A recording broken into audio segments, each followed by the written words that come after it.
This is the Voice of Motown podcast. I'm Tyler Pepe. And I'm Brandon Cork, and this is a WVU Sports podcast by two suffering WVU fans. All right, before we get into it, please subscribe to our YouTube channel. We really want to get those numbers up, and we would just really appreciate it. So please subscribe, guys. Tonight, we are good. I mean, there's a lot to talk about. We got Iowa State, Neal Brown, Oklahoma this weekend, and WVU's basketball team earning a victory last night. So let's dive right into it. Let's start with West Virginia losing to Iowa State 31-14. I really do feel like WVU football is at, I don't know if it's an all-time low, but it's pretty close. Definitely the lowest in my lifetime. And I'm 34 years old. I know Don Nehlen had some down years. Rich Rod's first season only had 3 wins. Dana even had a 4-win season. So we've experienced down years here and there. However, it has been a long, long time since WVU has been bad for several years in a row. And I know we went to a bowl game and won it a few years ago, but even that didn't feel like a high. That just felt like an average year. And the losses are just starting to pile up. The embarrassing performances are starting to pile up. And, if we see one this Saturday versus Oklahoma at home, I guarantee you Mountaineer fans are going to be vocal and Neal Brown is going to be getting an earful. So how do you feel about this past weekend and the one coming up? Yeah, I think this past weekend is, I don't know the right way to describe it, but it's kind of like the extra weight needed to kind of push me over the edge, not necessarily on the Neal Brown firing hype train, I guess you could say. I've already been on that, but in terms of me realizing how bad a shape the football program is in, I wasn't expecting going into Iowa State and winning necessarily. I thought it was going to be a close game, but losing the way that we did. And then also kind of the culmination of events that have happened this season with, the no-shows at a higher frequency than we've ever seen.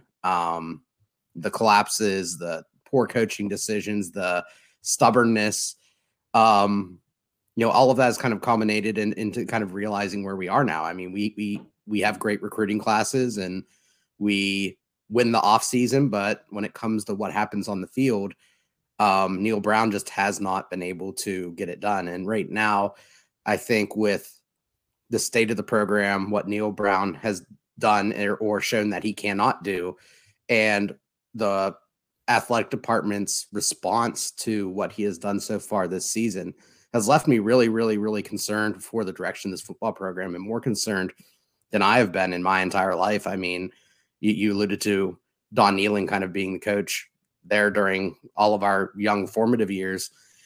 And then we got Rich Rod, and after Rich Rod left, it felt a little scary. But Bill Stewart had 3 good years, and then we got Dana, and I think we all felt good about Dana, even though the first few years were a little up and down. But he did have a nice long run here where, we had some seasons where we could feel really good about. We had some seasons where we wanted a little bit more, but all in all, it felt like, there was always hope going into the season, and there was always hope coming around the midpoint of the season that we can make some noise or at least finish as a top 25 team. And Neal Brown has extinguished any sort of hope that we used to have in those years. Yeah, 100% with you. I mean, just let's highlight some of the stuff over the Iowa State game. JT Daniels, 8 for 22 for 81 yards. Easily JT's worst performance this season, probably of his entire football career. And, in the second half with JT Daniels as the starting quarterback, WVU did not pick up one single first down when JT Daniels was in the second half. That's just absurd. He went 3 and out 4 straight times in the second half, and he went 3 and out 7 times overall throughout the whole game. Which leads me to this question. Why was Neal Brown so reluctant to give another QB a chance? And I know we said that a lot last year as well, but this is really the first, maybe second time all year we've really even thought about it. But it really seemed like the perfect opportunity to give another guy a chance, to give us a spark. He didn't have to bench JT for the entire year because he put him on the bench against Iowa State, but he definitely should have benched him earlier than he did. Here's another question I got for you. Can someone ask Neal Brown if Garrett Green is capable of running anything other than a QB draw right up the middle? Because if so, I don't understand why they even give Garrett Green snaps in the middle of a game, because they run the same exact play every single time. Teams know it's coming, and it only picks up 2 or 3 yards because teams just sit on it. So I don't get it. It was a 3-point game up until the fourth quarter. So I feel like benching JT a little earlier than they did, who knows, might have provided the spark that they needed to get back in that game. I think it's possible, but I think, there's, and I'm not trying to necessarily defend JT Daniels, because obviously the things I'm going to say may make him sound like sound worse off, but, without any sort of inside knowledge, just kind of speculating, I think he came into WVU expecting more. I do think, just from the way that he's been throwing the ball and his inconsistent accuracy at times, there is some sort of injury that he's probably dealing with. And on top of that, because he has that label of injury prone, he wants to kind of dispel that. So he's probably playing through it. And then you also have those questions that Neal Brown answers every week: is JT healthy? And he always answers, well, you have to ask him that, which is a very strange situation. I don't get that at all. But, I think there's a lot of different things that go into it. And, there could be frustration with JT Daniels. There could be an injury that he's battling with. It could be, maybe he has just kind of given up. None of those reasons are reasons why we shouldn't try someone else. I definitely think it's worth exploring. However, with that being said, I do think, based on what we've seen from JT Daniels at the beginning of the year, I do think he is the quarterback that we would like to bring back and start the games next year for whoever we come back with. I know that doesn't affect Neal Brown at all. I don't know if there's any sort of directive from people above Neal Brown to say you don't pull JT Daniels unless we say so, which again would be a really weird scenario. So it doesn't really make sense. But I mean, this whole scenario that we're in right now with Neal Brown kind of doesn't make sense either. So I think there's a lot of room for quote unquote conspiracy theories, but it just doesn't make sense. I mean, there's also, we could ask the same questions about guys in the secondary and why we've been doing that all year too. So the whole Neal Brown tenure so far it's just a whole bunch of the same questions. And all of those questions about why aren't certain guys playing, why aren't other guys? It's all kind of led to his failure. So I think it's a fair question to ask. You have to hold people accountable, but we know he hasn't done that. You have to bench players when they're not performing. We know he hasn't done that. So I think the only reason is that's Neal Brown's thing.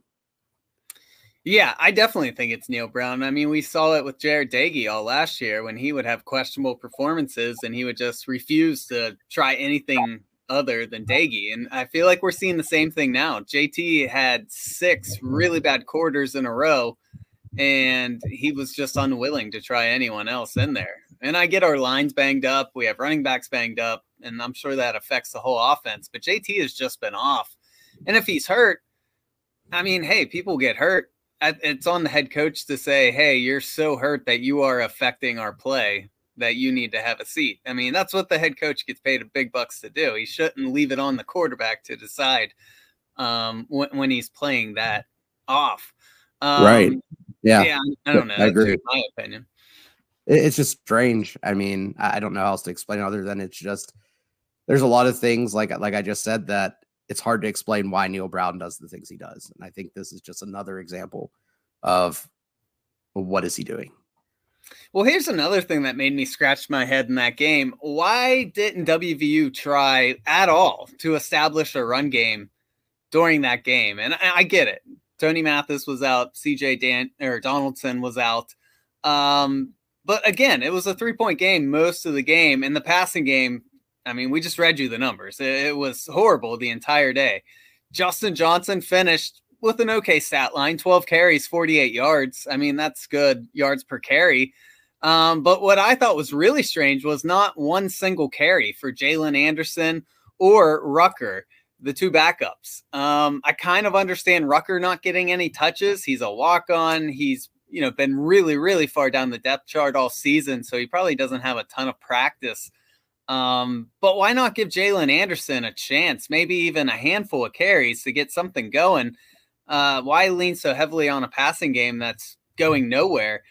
Jalen Anderson, he's a 4-star running back. He's in his second year in the program. Yeah, he's a redshirt freshman, but he's been here 2 years. I'm sure he knows the plays, and I'm sure he's gotten some practice reps in these last several weeks with Mathis being banged up here and there, Donaldson being banged up here and there, even Justin Johnson being banged up. I'm sure he's getting reps in practice at various points. So I really don't understand what the excuse would be for having him on the roster. He got thrown out there a few times to pass block, but I mean, they didn't give him one single chance to run the ball, and at no point did they try mixing in a run game. I don't know. Once again, just very head-scratching to me, because as we know, our best offensive games this year is when we've established a decent running game. Yeah, I don't understand it. I mean, Jalen Anderson is a guy that I've been really high on. I do think that he is someone, at least from reports from, during the summer and spring, and when he came on late, kind of dealing with weight issues and kind of getting up to speed with different things. But still, that's not an excuse for, at least giving him a shot and seeing what he can do. I mean, regardless if you trusted him or not, you could, it still doesn't excuse why you're giving Justin Johnson only 12 carries either. I mean, you probably could have given him 20 if you wanted to. There's no reason not to do that. So, I mean, I think in football in general, unless you have Patrick Mahomes or Josh Allen, on your football team or the equivalent, you need to be running the ball at least 20 times. And if that's a combination of two guys running for 20 times, or if that's one guy running for 20 times, 25 times, whatever it may be, you got to get that done, because then you just become too predictable. So at this point, it's just, I don't care who does it. We just need to do it. And Justin Johnson has proven himself. And Jalen Anderson is someone that, like you said, there's a lot of things that point to him possibly at least being a productive running back at some point in his career. But again, it's like the guys in the secondary, it's like guys at wide receiver, it's like guys at linebacker. We don't know why we're so stuck on holding other guys back whenever there's either no one in front of them or the guys in front of them aren't performing. Yeah. I mean, the only excuse I could see for that is our secondary. I mean, we got a lot of injuries there, and they've thrown a lot of guys out there. But all the other positions, I mean, I don't understand what the excuse is. And here's another thing. I don't know if you guys listen to all Neal Brown's press conferences like I do, but I'm really getting sick of listening to him and hearing him saying stuff we all know he's not going to do. Like, all Brown talked about prior to that game was how injuries are an excellent chance for backups to show up, earn playing time, and really have great opportunities to cash in on. And like we just said, he didn't even play any of those backup halfbacks. So he constantly just proves that he's not going to play backups. So why make that comment in the press conference? We've seen it for 4 years now. And it's like you always say, if he doesn't name a player the starter in August or early September, then you're probably not going to see him play very much, barring injury. So, I mean, he even talked about getting Green involved in the running game if necessary. Let's be honest, he clearly had no intentions of ever doing that. I mean, all he did was run Garrett out there to run his little QB draw that he always does. I just don't understand why he just flat out lies in these press conferences sometimes. Like, I don't know. He always claims he's going to change this or that, but the approach seems the same in every single game. He says we need to play faster tempo this game. We played the same exact tempo we always played, running it down to the end of the play clock. Just nothing ever changes. And I mean, I know some of those reporters do try to pin him on stuff. I'll give Mike Ostie credit and some other guys, but it seems like no one ever really grills him after the game. I feel like after the game is when they really just softball him questions. And somebody asked, you brought it up earlier, people keep asking him for 3 weeks now if JT's hurt, and he says, ask JT. Why don't they really ask him a follow-up question and say, well, do you not know? Like, why can't you give us an answer on that? We want to talk about his performance and why he's playing poorly. And if he's trying to hide an injury to help teams not game plan on it, I kind of get that. But let's not sit here and act like he's Bill Belichick and he's like disguising, the plays they like to run and all this stuff. I mean, he's so predictable and everything else. Why is he being so stubborn about talking about his quarterback?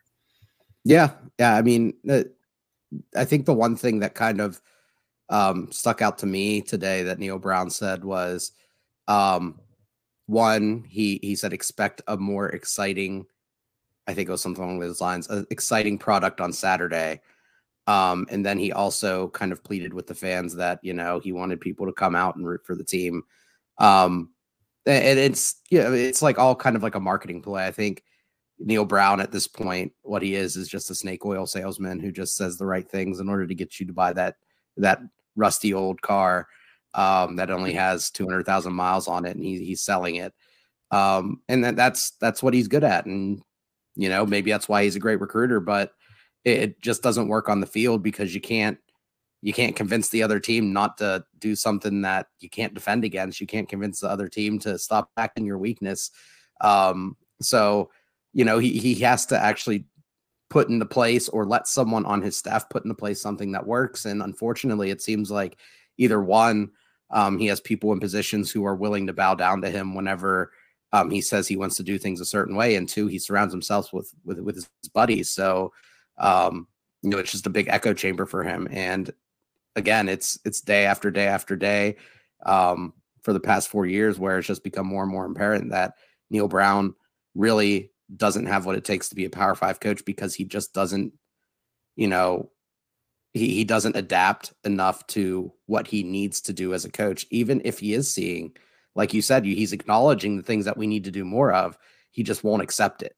And you can't coach that way. You can't even live that way. I mean, so I just don't get it. I don't at all. I don't either. And we're starting to see, I mean, we've seen over the past few years, former WVU players like Terrence Garvin, I think even Sean Alston spoke out at some point, lots of them about how they don't like the direction the program's going under Neal Brown.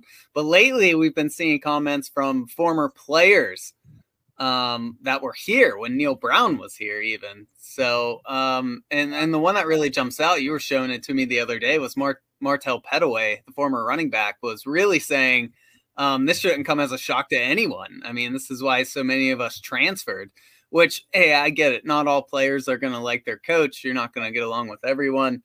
But I just thought that was so shocking that Martell Pettaway is saying, I saw this from the get-go, and this is why we left. We didn't leave for playing time or for scheme reasons. We left because this is how Neal Brown is. And I thought that was really eye-opening. And I know you got some more players who, I can't think of off the top of my head, former Neal Brown players who spoke out this past weekend. Yeah. So I know in that same comment thread you had a former Rich Rod player kind of commented on Martell Pettaway, basically saying, it is kind of a culture thing, and Rich Rod had a different culture, and he kind of had control of the program in a different way. And then, I think Terrell Chestnut has come out openly speaking about, Neal Brown and how he doesn't necessarily believe in it. And I mean, it seems like more and more players are coming out day in, day out that are speaking of. I can't think of any more off the top of my head, but I know Terrell Chestnut is one who did it really recently. But I mean, again, that's not really a good sign. And we also heard it from recent players who transferred, not necessarily in the same class as Martell Pettaway, but you had guys like Darrell Middleton, who I think a lot of people kind of saw as a bad egg, who ended up transferring numerous times. And he said something to remember about Neal Brown.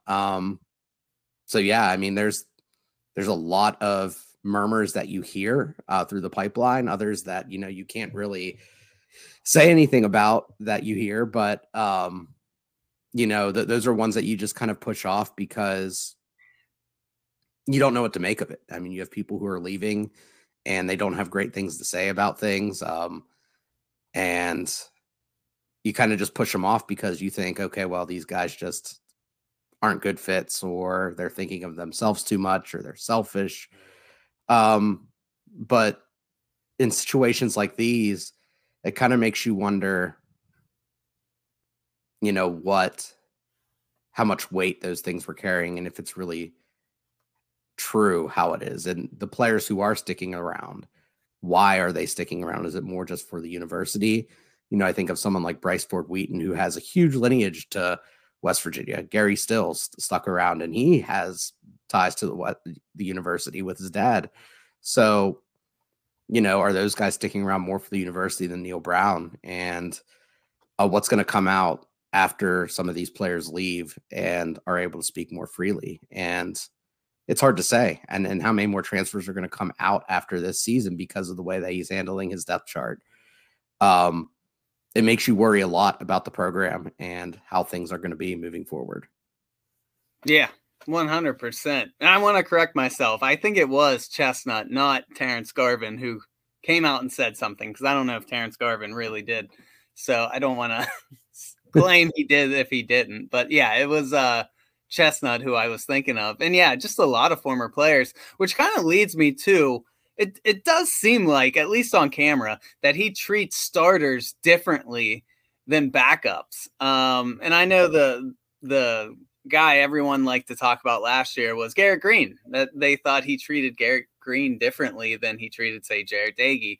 And it does seem that way. It seems like backups have a lot shorter leash, which I guess you would assume because maybe you don't trust them as much. But even if you just watch the body language of Garrett Green's last drive, how he was just screaming at him and pushing him back into the huddle, it just seemed very odd because you never saw him treat JT Daniels like that. You never saw him treat Jared Dagey like that. And it seems like every time Green is in the game, when he's running off the field, Neal is not happy with him for whatever reason. And I don't know if that's just, he does that to all backups or what, but maybe that is why certain people like Petaway and some of these other guys left, because, maybe they just didn't like they were being treated being a second or third string guy. Yeah, I feel like the guys who are named starter are guys that it feels like the coaching staff can trust. It's not necessarily based on ability. It's based on, when I put them out there, are they going to know what to do? And are they not going to kind of deviate from the plan too wildly? And, for someone like Garrett Green, and I'm sure there's other backups out there who have a ton of talent, they're just, that they're more of a freewheeling style of player. Like, they're maybe not going to always just run the play to the T. And if you have a great player, I think you got to give them a little bit more leeway. You can't have everything as structured as you want it to be. And I feel like Neal Brown, in terms of scheme, is a very structured person. Now, in terms of discipline, that's a whole different story. But, it's all kind of just showing more and more that how much he desires the structure and how much he desires the ability to control what he's putting out on the field, control the pace of the game, and being able to manage things that way. But, again, as we've kind of talked about before, and I think we had some comments on one of our previous YouTube videos talking about, if you want to play that, time of possession control style of play, it really doesn't work in Power 5 unless you have the personnel to do it. And the personnel to do it is, you got to have a running back that can run the ball 20, 25 times, or at least a tandem of running backs that can do that. You need to have a really good offensive line and a tight end and maybe even a fullback. You need to rely on a play action style of game offensively. Defensively, you got at least bend and don't break. I mean, at the very least, play aggressively when you need to, play conservative when you're not. You can't just play one style. And, it seems like Neal Brown's recruiting efforts, Neal Brown's team construction efforts, Neal Brown's kind of hiring efforts have kind of not really put us in a position to play that style. So, it really doesn't make any sense as to why he desires the structure so much whenever, and the trust, whenever the product that he puts on the field really doesn't mimic that at all. Yeah, that's an excellent point, really. I mean, you got to be built like a Michigan or a Wisconsin to really embrace that style of play, and we are clearly not built like that at all. No. Which, I mean, this all leads back to what everyone's been talking about for weeks. Neal Brown, a lot of people want him fired, and there have been multiple scenarios floating around, almost to the point of annoyance on social media, where everyone is, just throwing out all kinds of stuff. But here are the three most believable ones that are out there, and I think everyone can agree one of these three things is going to happen. Scenario one, Coach Brown gets fired once WVU is officially eliminated from bowl eligibility. And that's the next time they lose. Once they lose, they're officially out of a bowl game. And I know most people are saying that's off the table now. That's the hot thing everyone's saying. No, he's coming back next year no matter what. But what if WVU gets shelled at home by Oklahoma? What if they get shelled at home by Oklahoma and Kansas State? Can the higher ups at WVU really ignore that? So, what are your thoughts on that scenario? I mean, backing up kind of just one step, I think the perfect time would have been to do it is on Sunday because, you're flying back. You have a home game coming up, but that didn't happen. So that's kind of why we're talking about these other scenarios here. And I think a lot of people expected Neal Brown not to be the head coach of WVU come Monday.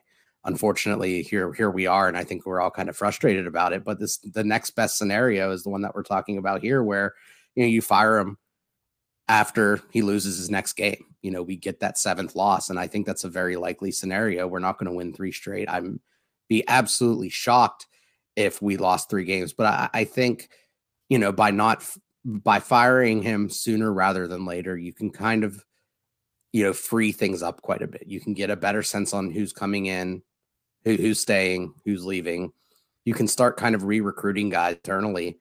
You can kind of figure out if there's guys on your staff that you want to bring back. I mean, I know other coaches, when they come in, don't necessarily like hiring guys from the previous staff, but at least, you can give them that opportunity and be like, hey, this guy knows these guys, and we know these guys are going to stay if this guy stays. So if you want to hire him, he's willing to stay, blah, blah, blah, From a money standpoint, it really doesn't matter because Neal Brown's making every penny, regardless of if he coaches tomorrow or if he coaches 4 more years. Honestly, for Shane Lyons, if this is his decision alone, which I doubt it is, it's probably better for him to do it sooner rather than later. And the reason for that is you have to take fans into an account. And right now the fans are frustrated, and it's going to be hard to see half empty stadiums out there if you're an alumni, if you're a donor who has money. And if the longer you let this drag on, I mean, if Neal Brown loses badly to Oklahoma, and then you have Kansas State coming in who's ranked, and fans are probably going to normally would be pumped to come in and root for the Mountaineers for an upset. How many people are going to show up? And then if you lose to Oklahoma State, how many people are going to actually tune in? How many people are actually going to be on social media or, buying WVU jerseys the next day or going to the team shop looking for, another WVU headband to buy or whatever? There's just so many different ramifications that come in that people just don't think about, season ticket sales for next year. The longer you hold on to that, how many people are going to renew? So, those are kind of the pros and cons that, I think the organization kind of needs to think about, because we all kind of know how we feel. And I think some people are on a different level of the spectrum of outrage to pissed off. I don't think there's too many people right now who are sitting there just be like, we're fine. And I know those people do exist because I've seen them on social media, but I would say at least 70%, if not more, are more in that pissed off to outrage territory. And then over time, as we lose more games, if we don't fire Neal Brown before scenario 2, which is the next one, more people are going to move from that pissed off to the outraged. And if you have 70% of your fan base outraged, that's when heads above the head coach start to roll. Yeah. Well, you kind of bled right into scenario 2. If they let Neal Brown coach out the rest of the season, no matter what, and they let him go after the Oklahoma State game, what if attendance for these last 2 home games are abysmal? What if WVU finishes 3-9, which, I mean, I don't think we've been that bad since Rich Rod's first year over 20 years ago. You just aren't going to sell a lot of season tickets that way. I guarantee you, the season tickets next year are going to drop so much if they only win 3 or 4 games, which is looking pretty likely. So we can just jump right to scenario 3. And this is the rumor our buddy Coos from Coos Corner mentioned. And of course, I've heard a lot of other people mention it online as well after his video. But supposedly the plan now is Brown is coming back next year no matter what. But Shane Lyons is going to force him to change some of his assistant coaches. That's the deal. So what is your thoughts on that scenario? I think that sounds like it's an all or nothing play from the athletic director. It's pure power. It's pure, I don't know what the right word is, but it's kind of, a situation where, you're really doubling down on the situation that you created. And that really is going to basically tie Shane Lyons to Neal Brown. So I think if something like that happens, you basically probably have a 3-game window where, the higher ups are going to be watching very closely. And if you start out 0-3, 1-2, you could probably very quickly see Shane Lyons and Neal Brown get fired really quickly. But even in that scenario, right now, WVU is one of the few Power 5 schools who are hiring. It's a very good job. It's in a very strong, secure conference. People should probably want to coach in the Big 12. And we bring in a lot of money and there's a lot of opportunity here. We don't know what that situation is going to be like next year. We don't know, what other jobs are going to be made available. We don't know what's going to happen to recruiting. We don't know who's going to stay and go. We don't know how many of the people who are verbally committed to us now are going to stick around, whether Brown stays or goes. And, if you drag that into next year on the back of, okay, we keep Neal Brown so we can keep this recruiting class together. That's borderline top 25. How many of those players are then going to leave if that season fails? Or if you start off 0-3 and you fire them because Shane Lyons is on the hot seat. And if you fire Shane Lyons, you're basically firing Neal Brown because the new AD isn't going to want that head coach. So that's the worst case scenario. And really, it could really set the program back quite a bit because it's really going to make, I think, anyone who comes into the job question kind of what type of program we're running here at WVU. And if the people who even Shane Lyons answers to what their priorities are, like what are you going to allow happen? Are you going to be more strict this time? Am I going to have less leeway on what I'm able to do because the leeway you gave the last guy? Or, what type of feedback are you going to give me so that, I know what my leash is so that I don't go out and make a decision like that, not something as drastic, but something, that I might have to look over my shoulder about. And if you give me the go ahead to do it, do I have to look over my shoulder and worry about, am I going to get fired 3 games in? So it's a really tightrope kind of walk if you do that. And it could really put us back at least a half a decade, I would say, if that is the scenario that ends up playing out. Here's my thoughts. It's very, very likely we're going to go 1-3 to start next year. You got Penn State and Pitt as I think their first 2 games. They're definitely 2 of their first 3 because they have their FCS opponent in there too.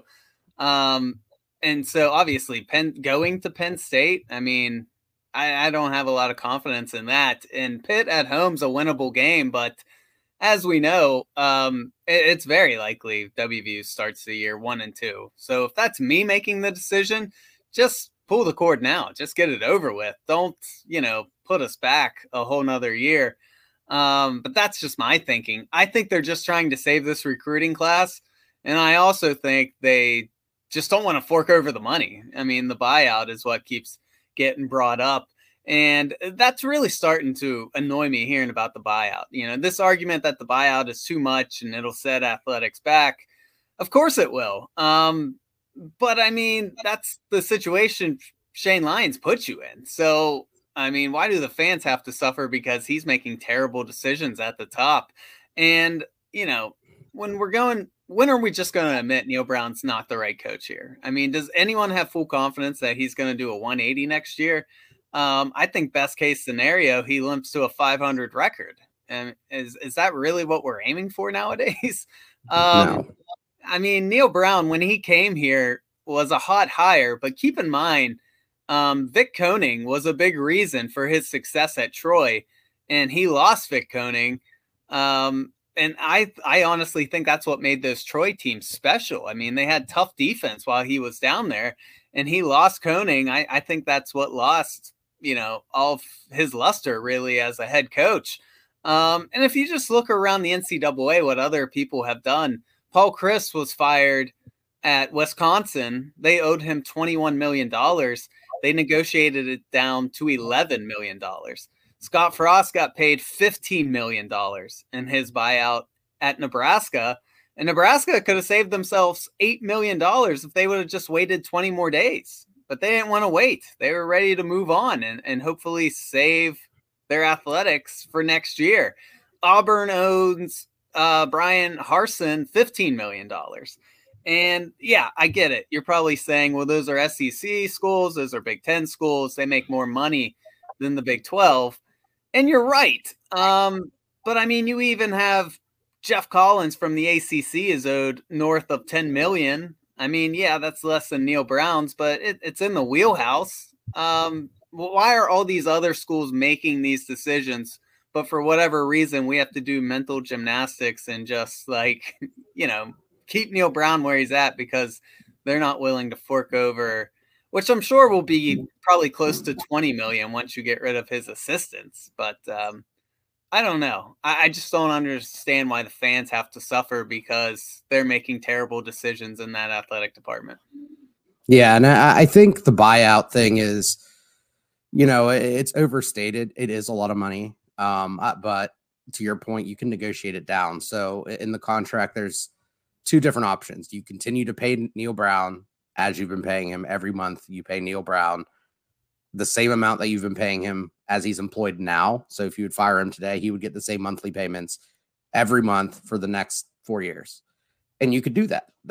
You don't have to give him a lump sum. There's also a stipulation in the contract where you can negotiate for a lump sum. So the lump sum could be the equal remaining amount of the contract or a negotiated amount.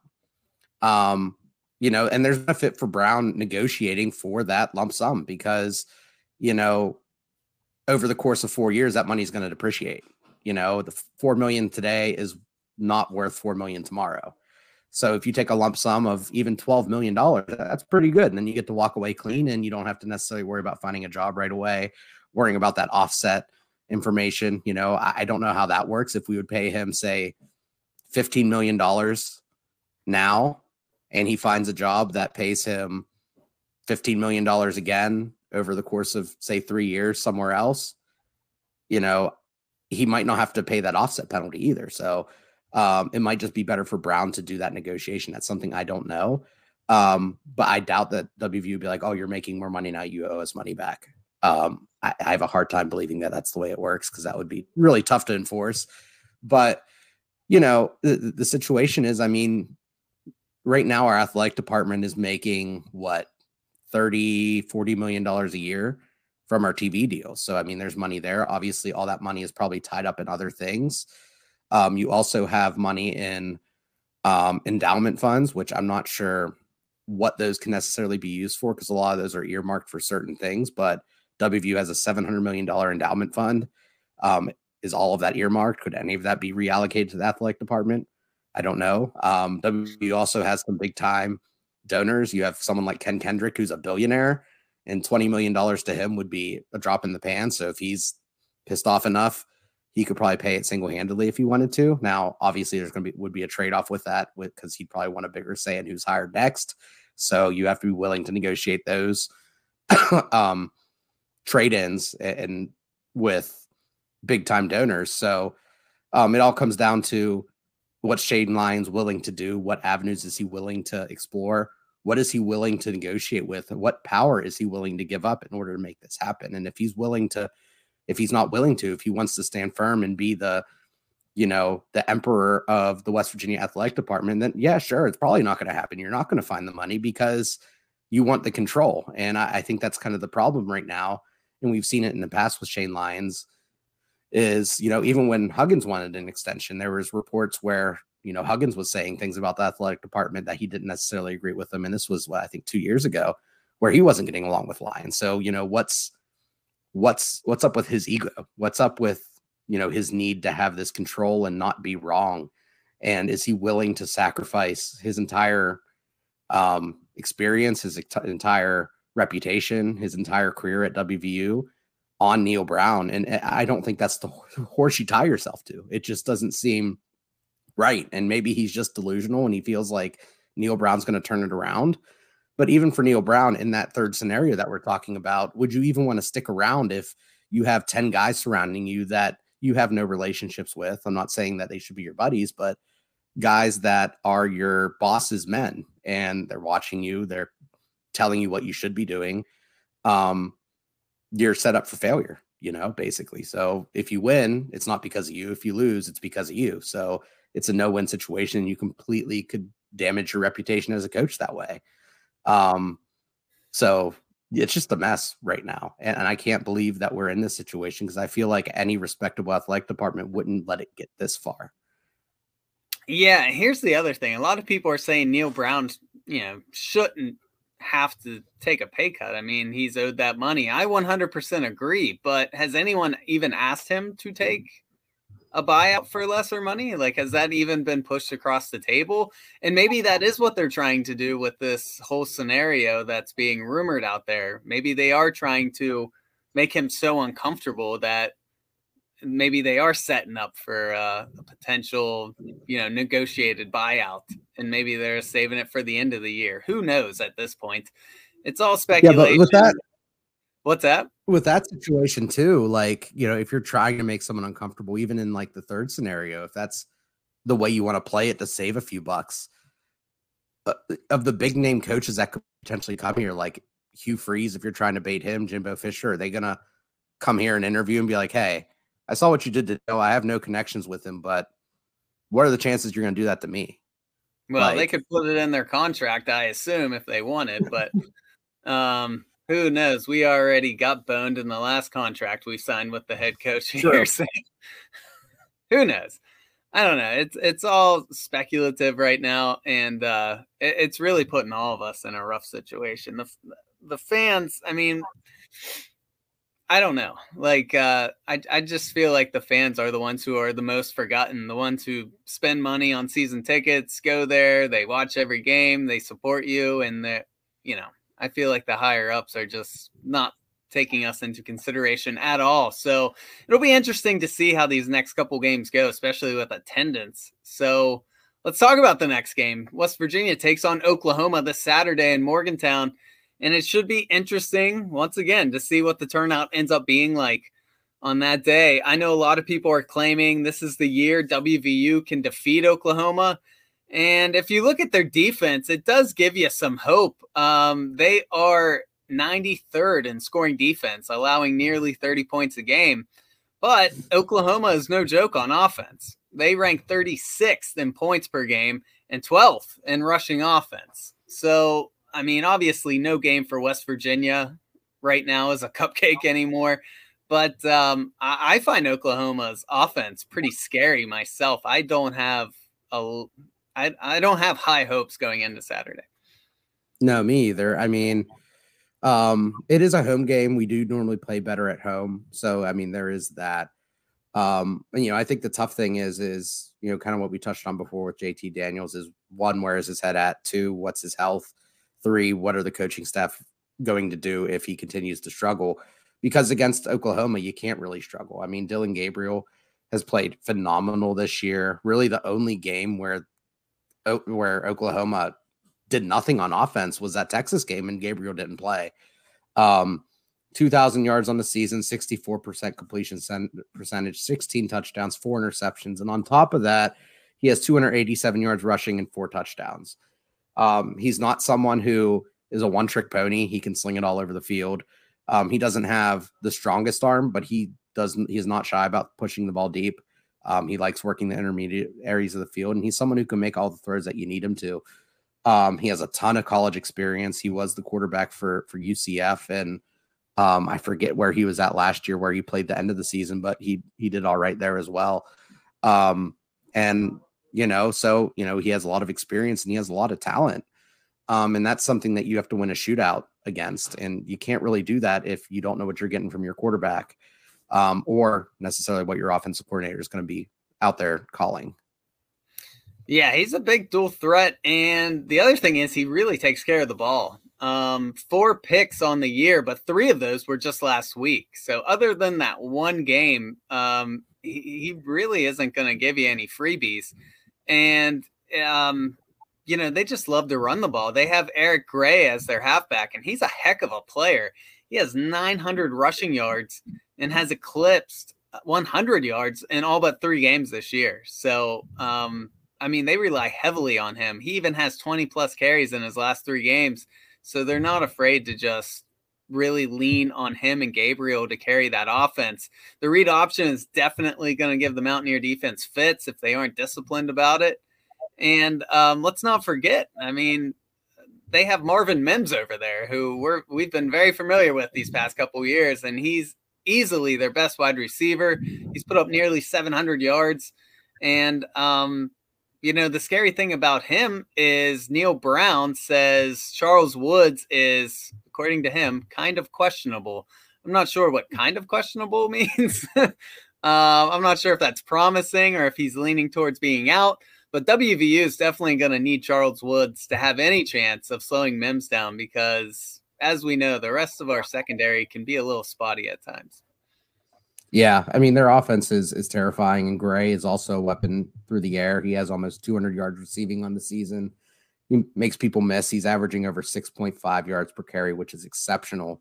Mims, he's someone who, I just kind of think of what Baylor did to us in the first half with their deep passes. He's someone who should be able to feast in that situation. Average depth of target of 16.5 yards per target. 4 touchdowns. He's someone who is really going to be able to get by our defense pretty easily unless we have someone who can kind of at least stay with him, which I'm not sure if we do. And they have a good offensive line. There's really no weak spot on this offense. Their offensive line has only allowed 4 sacks on the season. They don't let up a lot of pressures. They keep Gabriel clean. They obviously create some really nice rushing lanes for Eric Gray. So, the one area that we're strong at, it's could be pretty easy for Oklahoma to neutralize us there. So there's really not a good matchup that we have against Oklahoma's offense. And, it could be a game where if we are to win, it's going to have to be a game where we score in our 40s. And I'm not sure if we can do that anymore. Yeah, that's scary to say. Like we said, their defense is weak. We got Tony Mathis coming back, so that's encouraging. Hopefully we can try to establish a run game to help out JT Daniels. Here's my biggest thing is, I hope JT's back. I hope he's looking like the old JT, slinging it in a good run game. But, if he's just not working in the first half, I really, really hope Neal Brown is willing to give someone else to put a little spark in this team, especially if it's still a tight ball game like Iowa State was. It's easy to put in the backup when you're getting blown out and you're going to lose. In Neal Brown's press conference, he said he should have put Garrett Green in the drive before he did. The drive before that, we were still going to lose no matter what. So, what makes the difference? He says all these things in the press conference that just make me laugh. Like, why didn't you try putting Garrett Green in the third quarter when we couldn't even pick up a first down to save our life? So, I don't know. I really hope WVU's offense is hitting on all cylinders. But like I said to begin this, I'm not feeling super optimistic. No. And the one good thing about Oklahoma's defense is that they can't really tackle, which is kind of surprising to me. I was looking at PFF and trying to find players to kind of review for this preview. They really don't have too many that I really wanted to touch on or any really standouts. The one stat that did stand out to me is they have 100. They've been credited for 125 missed tackles on the season so far. Wow, which seems high. That seems like a lot. I don't know if it is or not. I haven't compared it to other teams, but 125 in a season seems like a lot. We're only 3/4 of the way through, so yeah, maybe we can break some tackles this week. Well, I mean, anyone who's watched an Oklahoma game this year, I mean, we all know they are susceptible to giving up just huge chunk plays and long touchdowns, which, unfortunately, WVU hasn't done very well this year, but maybe we can rip off some big plays and keep it tight. Because as we know at home, they typically make it an interesting ball game. But yeah, just to wrap up the breakdown of Oklahoma, I normally come on here. I predict either a close loss or I call for the upset by WVU. But just because I'm a fanboy and I always want to look at WVU in a good light. But I just feel like this week I can't lie to myself anymore. I won't predict the score, but I think Oklahoma wins this game.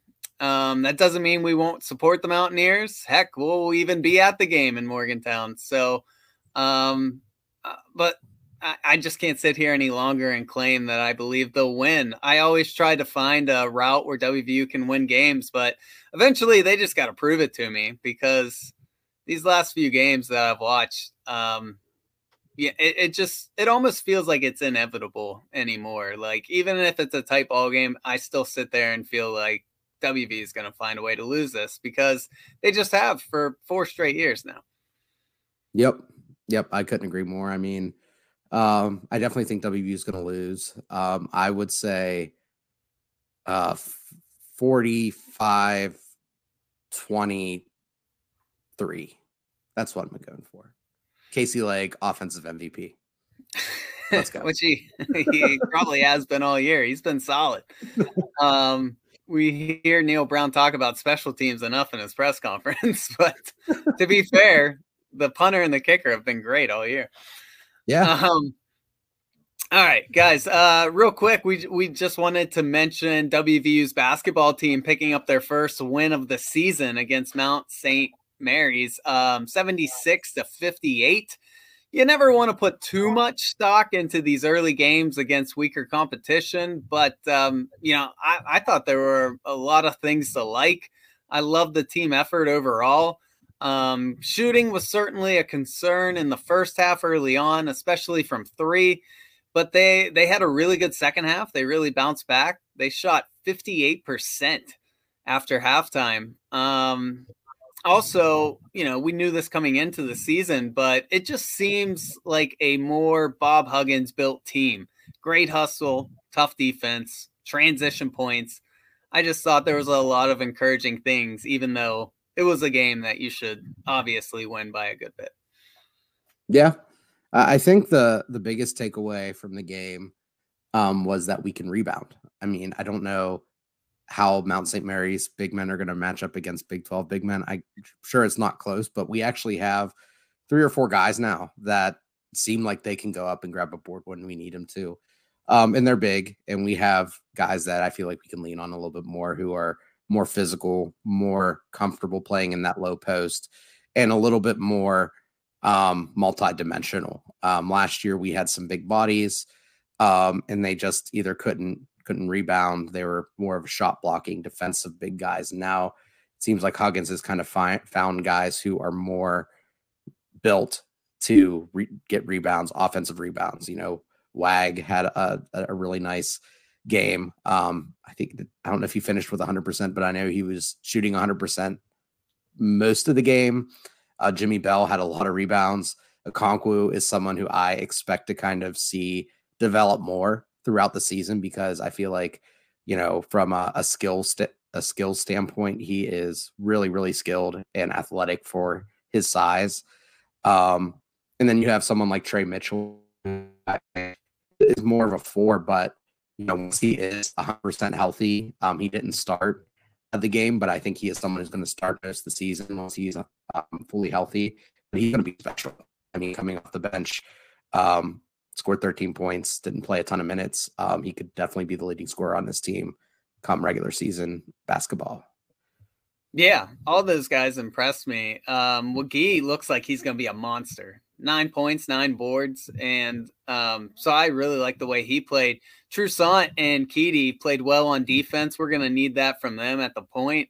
But the 2 guys who really stuck out to me was Emmett Matthews looked good in his return, just because he contributed all over the place. I believe he was the leading scorer, 15 points, 7 boards, 5 assists, 2 steals. Just an excellent game, excellent in transition. And very similar to him was Stevenson. I thought he shot the ball well. And once again, just all over the place. He had pretty even in points, boards, assists, steals. So lots of things to be encouraged about. WVU takes on Pitt this Friday at Pitt. That should be fun, even though Pitt's been really down these last few years. You know, obviously, it's always fun to see WVU versus Pitt. So looking forward to it. Like we said, it's good to, temper expectations a little bit. Don't get too hyped over a 1-0 start. But like everyone keeps saying, it looks like a Huggy Bear built team, and it gives me a lot of optimism for the season. I don't know about you. Yeah. I mean, I'm expecting, I'm being conservative, 25 wins. I'm joking. But yeah, I mean, I think this is a team that Huggins can coach a lot more in the way that he wants to. So rebounding, that the offensive rebounds are huge for the type of offense that Huggins wants to run. As that antiquated it is, it works when you have the right guys. And at least from game 1, it seems like we have at least 6 or 7 right guys. And some of the other guys, it's going to take a little bit longer to kind of figure out what they have, where they fit. But, we'll see. I definitely think that I was encouraged to see Kobe Johnson and Seth Wilson still get minutes. And I think they're going to continue to grow as the season goes on. And those are 2 guys that are really going to kind of be able to provide a spark off the bench, it feels like, with Huggins leaning on some more of the veteran guys. And, as time goes on, maybe they can earn a spot and, push one of the other guys out. But we still have some young guys on the team. I also was encouraged that they played Josiah Harris or Davis. I know we have 2 Josiahs, one's a Davis, one's a Harris. Harris got in there, yeah, Harris.